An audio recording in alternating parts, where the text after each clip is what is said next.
حبايبي ازيكم عاملين ايه؟ كل سنه وانتم طيبين وبخير دايما يا رب. لو نفسكم بقى تعملوا كده بسكوت العيد ويطلع معاكم احلى بسكوت واحلى كمامين بتاع المحلات، يبقى لازم تجربوا نفس النهارده. المعنى الحرفي كده للنعومه والذوبان، ده غير ان السكر بتاعنا مظبوط على الشعره. عارفين بقى البسكوته كده اللي تنزليها في كوبايه الشاي وتطلع معاكي كده ماسكه نفسها وفي نفس الوقت بتدوب وانت بتاكليها؟ هو بسكوت النهارده، بسكوت الزبده الفاخر. هنعمله النهارده بمقادير مظبوطه جدا، وان شاء الله يطلع معاكي ناجح من اول مره. وهقول لك كمان على طريقه التسويه اللي تخليه يطلع معاكي واخد لون حلو جدا بره زي جوه. فيلا بينا نسمي الله ونصلي على الرسول. بس لو لسه اول مره تتابعيني يا ريت ما تنسيش تعملي لايك واشتراك للقناه عشان يوصلك كل جديد معنا باذن الله. فيلا بينا نبدا كده في الوصفه بتاعتنا. معايا هنا الزبده بتاعتي، معايا 650 جرام من الزبده. وده يعني ما تستغربيش من كميه الزبده، هو اسمه اصلا بسكوت زبده. ومعايا هنا 350 جرام من السكر البودره، ومعايا هنا 4 بيضات بدرجه حراره الغرفه، ومعايا هنا كيلو من الدقيق. انا هنا مستخدمه دقيق متخصص للكحك والبسكوت نوع سنبله الفرات، تقدري تستخدمي اي نوع انت بتفضليه في الدقيق بتاعك. والزبده نفس الفكره، تقدري تستخدمي اي نوع زبده. بس طبعا لو هنتكلم على الانواع، طبعا هي النيوزيلندي اعلى حاجه. عايزه بقى تستخدمي فرن او جنه، انت بقى بحسب امكانياتك. انا جبت هنا بولت العجان، نزلت هنا بالزبده ونزلت عليها معلقه كده من السمنه البلدي عشان بتديني تيست حلو قوي. ونزلت عليهم بالسكر البودره اللي هو 350. طبعا اهم حاجه نكون ناخلين السكر بتاعنا كويس جدا. تقدري طبعا تستخدمي المضرب الكهرباء، بس طبعا مش هنقدر نعمل الخطوه دي على ايدينا. يبقى لازم كده نفضل نضرب الزبده مع السكر لغايه ما القوام بتاعها يفتح خالص. وكل شويه كده انا بوقف العجان وبنزل الجوانب بتاعتها. شايفين لون الزبده كل شويه بيفتح معايا، تحس ان هو بقى لون كريمي خالص.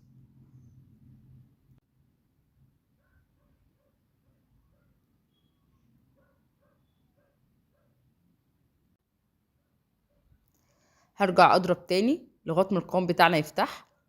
ومعايا هنا 4 بيضات. طبعا لازم البيض بتاعنا يكون بدرجه حراره الغرفه، يعني قبل ما تشتغلي تكوني مطلعه البيض بتاعك قبلها بساعه او ساعتين.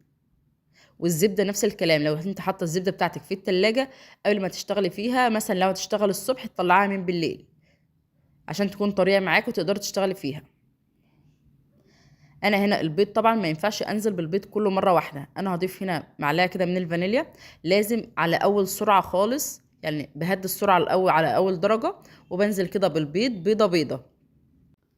بنزل بقى بالبيض كده بيضه بيضه لغايه ما بخلص كل الكميه اللي معايا، طبعا على سرعه هاديه جدا.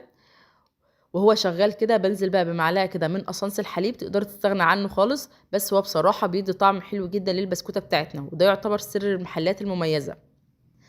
هنا بقى معايا نص كوبايه من الحليب. ودور الحليب هنا ان نخلي البسكوته بتاعتنا تكون متماسكه، الحليب بتاعي يكون بدرجه حراره الغرفه.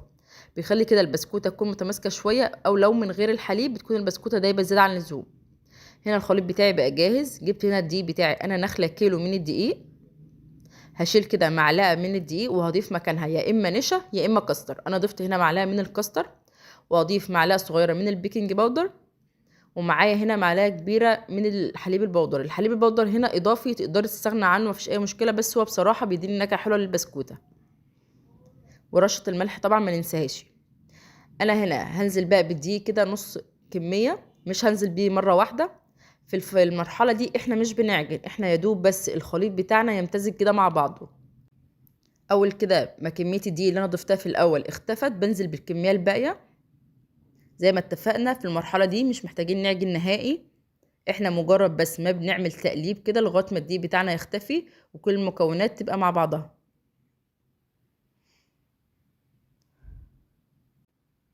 ده يكون شكل الخليط بتاعنا. معايا هنا بقى الكيس الحلواني اللي انا هشتغل بيه، ده كيس قماش. ومعايا هنا القمع اللي انا هستخدمه، ده القمع الكبير اسمه 3D. وده القمع الصغير ده كان متوفر عندي، بس انا بصراحه حبيت المره دي استخدم الكبير، وحسيته شكله حلو جدا في التشكيل بصراحه. انا هنا بحط الكميه في الكيس الحلواني اللي انا بستخدمه، وببدا بقى ايه اشكلها. الصاج بتاعي طبعا مش مدهون اي ماده دهنيه نهائي. لازم اسيب مسافه طبعا بين بسكوته والتانيه، علشان طبعا احنا حاطين بيكنج باودر، فطبيعي البسكوت بتاعنا هيفرش شويه. انا هخلص كل الكميه اللي معايا واملى الصيجان بتاعتي. بالنسبه بقى لو انت عايزه تعملي البسكوت ده بريحه البرتقال، فهقولك نص كوبايه الحليب اللي احنا ضفناها بنشيلها خالص ونحط مكانها نص كوبايه من العصير البرتقال. طب لو عايزاه بالنشادر بجيب ربع كوبايه من النشادر وبدوبها في نص كوبايه الحليب وبنزل بيها، يبقى كده معانا بسكوت النشادر. انا هنا حبيت اعمل شكل كده زجزاج شويه، حبيت اغير بس مش اكتر، وبصراحه الشكل بتاعه كان تحفه جدا. انا بمشي التيب كده وبضغط تطلع معانا البسكوته سلسه جدا. اول طبعا ما بخلص كل الكميه اللي معايا بشغل الفرن بتاعي على درجه حراره 180. انا هنا كنت خلصت بيض كل السجار اللي معايا، ما شاء الله بتديني كميه حلوه جدا. ببدا بقى كده في التسويه، بدخله على درجه حراره 180، بشغل من تحت بس مش بفتح الشوايه خالص عليه، بصبر عليه لغايه ما ياخد اللون الحلو ده من جوه ومن بره. البسكوته ما شاء الله حلوه جدا وخفيفه وفي نفس الوقت متماسكه كده وماسكه نفسها. ان شاء الله الوصفه دي هتعجبكم جدا واتمنى تجربوها وان شاء الله تنال اعجابكم. تعالوا نشوف بقى البسكوته كده من جوه شكلها عامل ازاي. شايفين شكلها ولونها ما شاء الله خطيره بجد. متاكده ان دي هتكون احلى وصفه بسكوت بالزبده هتجربيها.